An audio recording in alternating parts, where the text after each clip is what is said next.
On April 26, 1986, a nuclear accident occurs at the number 4 reactor in Chernobyl, Ukraine.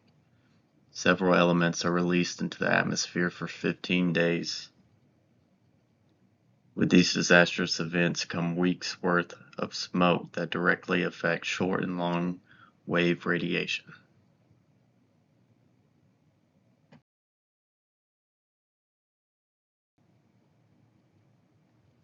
A look at humans' role in climate change, specifically through nuclear disasters and past temperature normals. My hypothesis is that there is a relationship between nuclear disasters and post-event climate normals.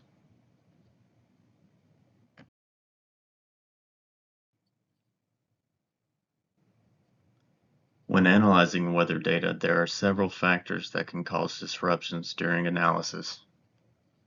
The first is lack of data. Averages were not always recorded or were infrequent or potentially incorrect. Location also plays a huge role as far as willingness to release information to the public. For this study concerning nuclear disasters, the strongest correlation seems to be disinformation, but we press on.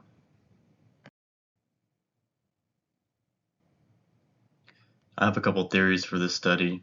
The first being that correlations will be apparent between locations, and these relationships will be positive.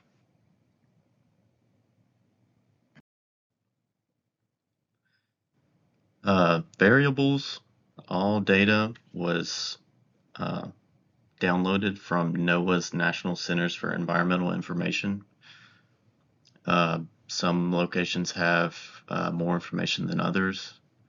To get as close to Chernobyl as possible, had to look at data information from Kiev.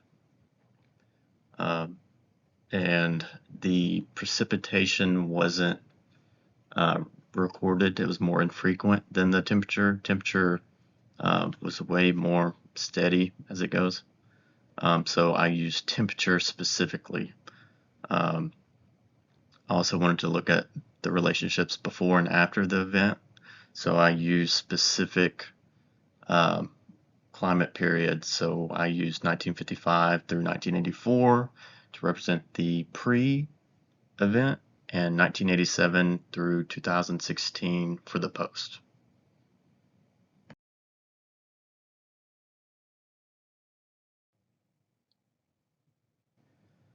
So this graph shows the yearly averages per 30-year period, pre and post.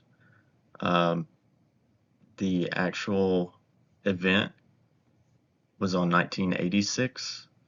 That year was not reported for this graph because I just wanted the 30 years before and after. So it led up to December of 84 and then came back with January of 87.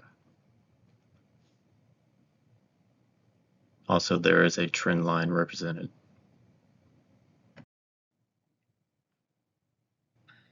This graph shows the anomalies in Kiev.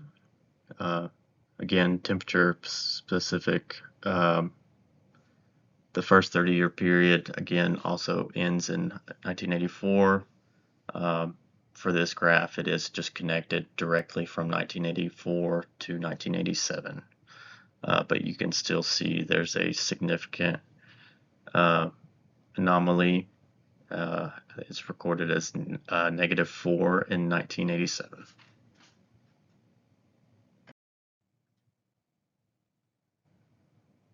This graph shows the standardized anomalies in Kiev.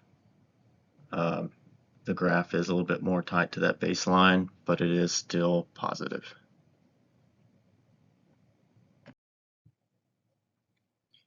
So to determine correlations and relationships, I needed a constant. Time would not work. For time to work, I would have needed disasters to happen on the exact same day to provide the same time frame. So instead, I shifted to a single decadal period centered around the disaster themselves.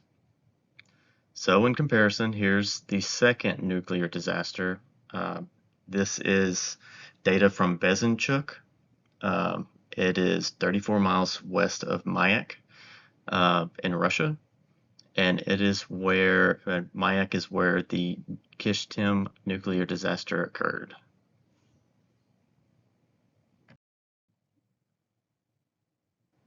So this graph shows both disasters in a decadal time frame, incorporating data from Kiev and Bezinchuk, and inversely representing effects from Chernobyl and Kishtim nuclear disaster. When analyzing the graph and the trends of the line graph, the disaster is on the time period 5. So with both periods, they do take a dip as far as temperature averages go, and kind of level out more so Bezinchuk. Below that are the correlations. So I immediately thought that the correlations would be more consistent with Kiev in a decadal order and Bezinchuk in a decadal order. As per the graph above, they do still resemble each other. But with that said, my original theories were correct that they all are positive. Maybe not as strong as I first imagined, but I was surprised that Bezinchuk and the decadal order correlation was a whopping 0.59, 0.6 rounded. So that is the strongest correlation that I have, and again, all are positive. So to wrap things up, I do want to leave with any correlations, strong or weak, do not directly represent causation. There's several variables not taken into account, specifically climate change itself, and again, unreported or misreported data. So with that said, I'll leave with this quote. My lesson learned is that the enormity of the consequences of a reactor accident is unacceptable. Even if the immediate number of deaths is small and the future burden of cancer is estimated so small that it will not be detected.